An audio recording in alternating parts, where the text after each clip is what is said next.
Stop! Know these 2025 airport rules before you travel. Hello, travelers. Stop. Before you head to the airport, you need to know about some new rules in 2025 that could make or break your trip. Today, we're counting down 8 crucial airport rules you must know before you travel. Before we jump in, if you love travel tips and want to stay updated, please hit subscribe and tap the notification bell. We share the latest advice to help you fly smarter, so don't miss out. Alright, let's get into it. 8.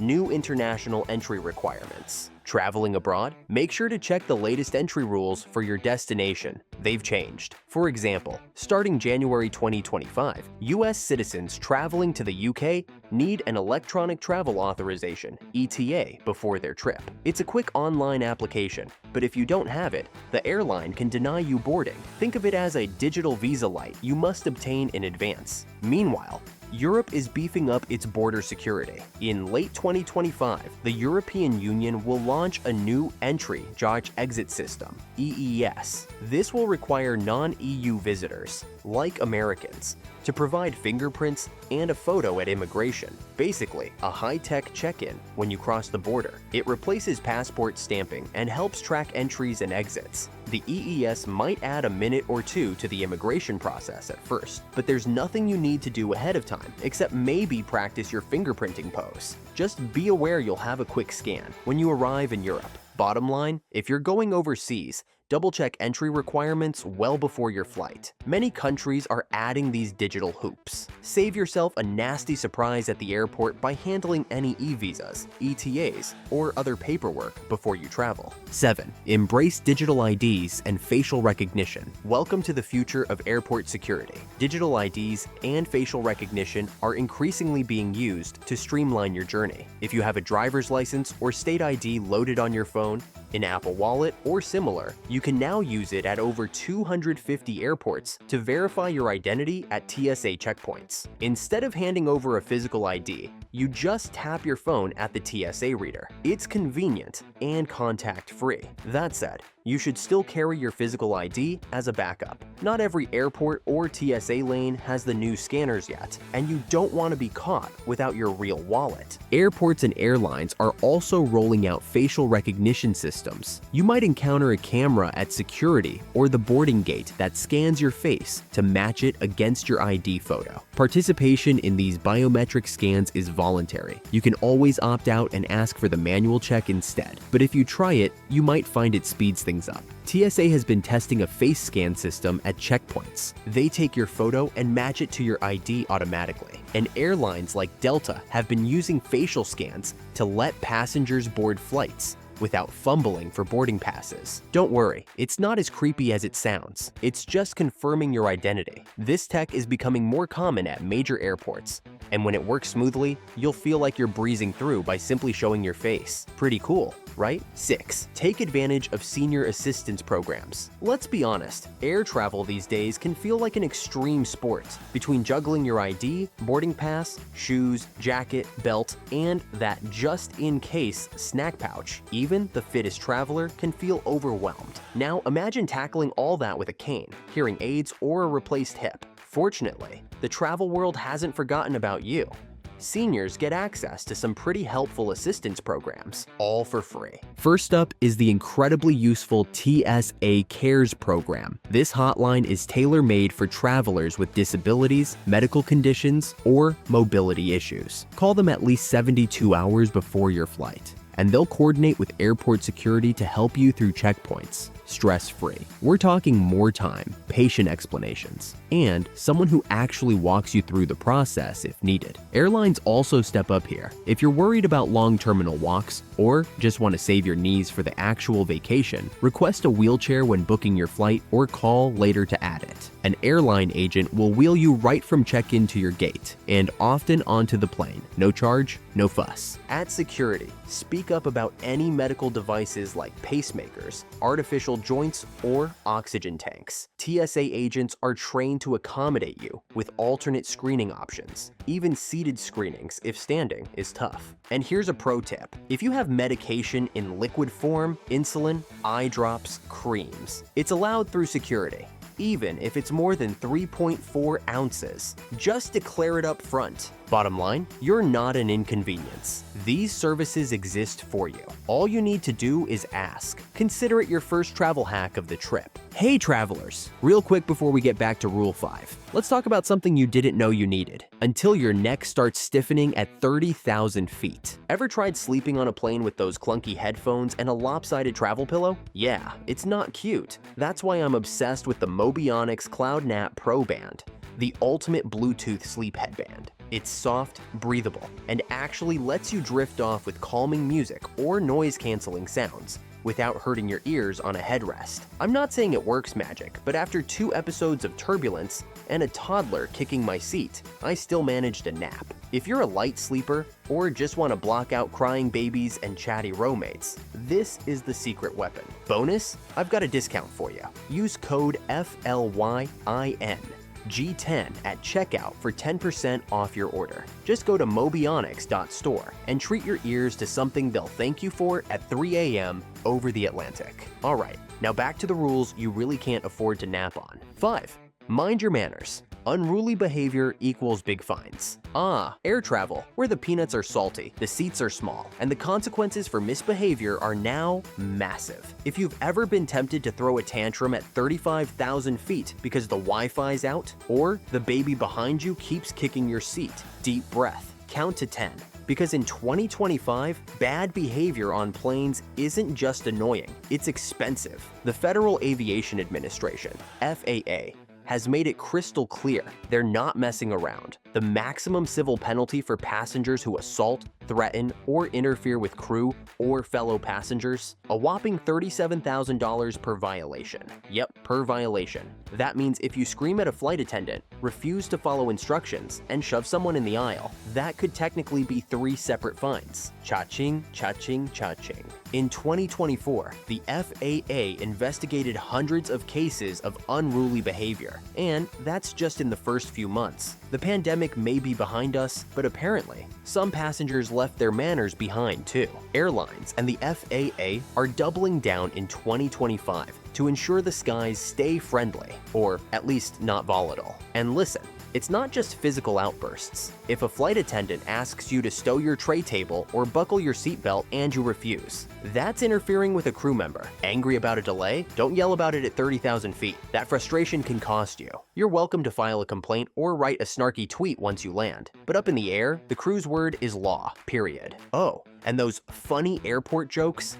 Don't ever. Saying, "I've got a bomb in my bag," or "this would be a great place to hide something," is not edgy, clever, or original. It's a fast track to being detained, missing your flight, and possibly facing federal charges. So if you want to get to your destination without a criminal record or a fine that could buy you a car, be the chill passenger. Smile, follow directions, maybe even share your armrest. Your wallet and everyone else on board will thank you. If you're enjoying this video, now's a great time to subscribe for more travel tips and give us a like. 4. No more batteries in checked luggage. If you're packing for a trip, pay attention to this new safety rule. Certain battery-powered items are no longer allowed in checked baggage on flights to, from, or within the US. Specifically, spare lithium batteries and lithium-powered devices must go in your carry-on, not in your checked suitcase. This includes items like power banks, portable phone chargers, loose lithium-ion camera or laptop batteries, e-cigarettes, and even those smart luggage batteries. If the battery can't be removed, the bag can't be checked.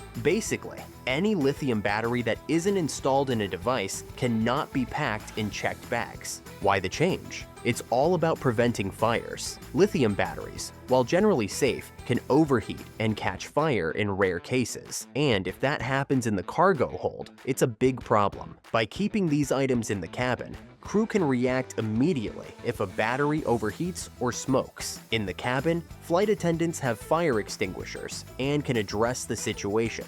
In the cargo hold, nobody knows until it's too late.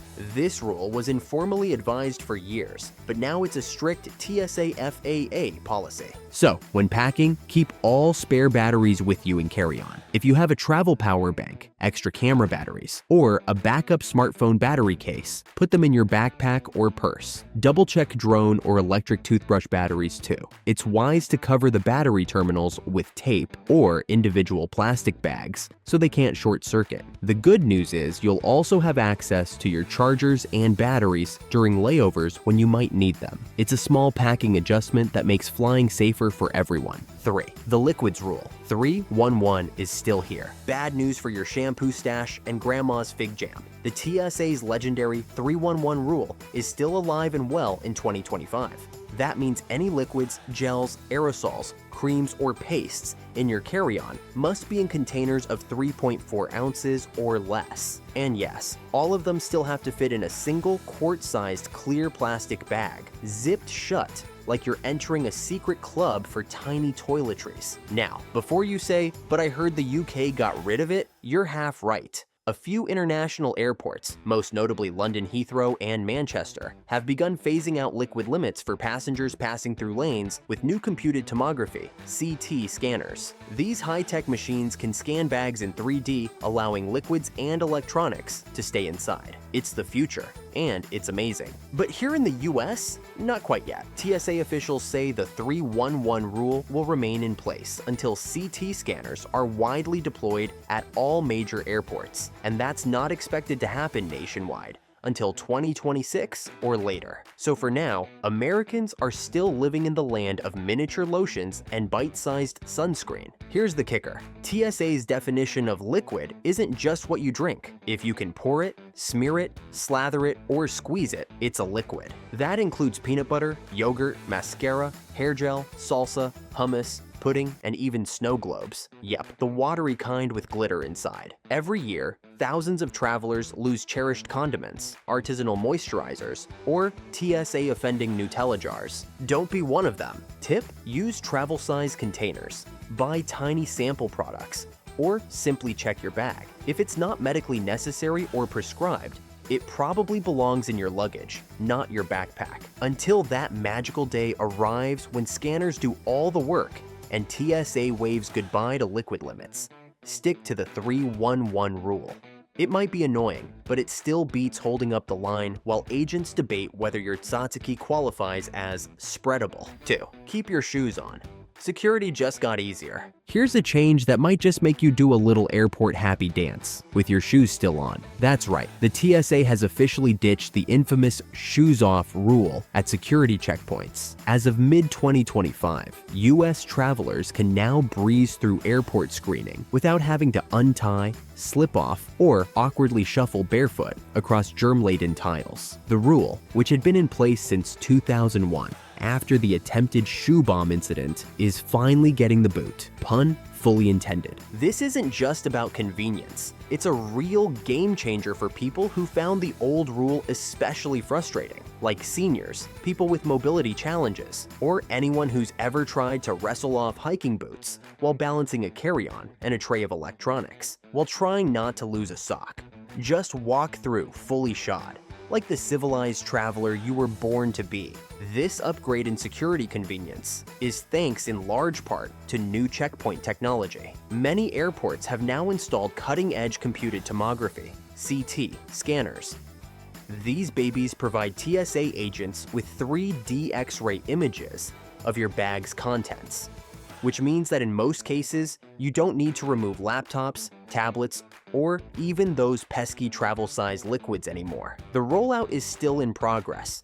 Not every airport has them yet, but major hubs like Atlanta, Dallas, and LAX are already equipped. So if you hear TSA not yelling the usual "laptops out, liquids out," odds are you've landed in a CT scanner lane.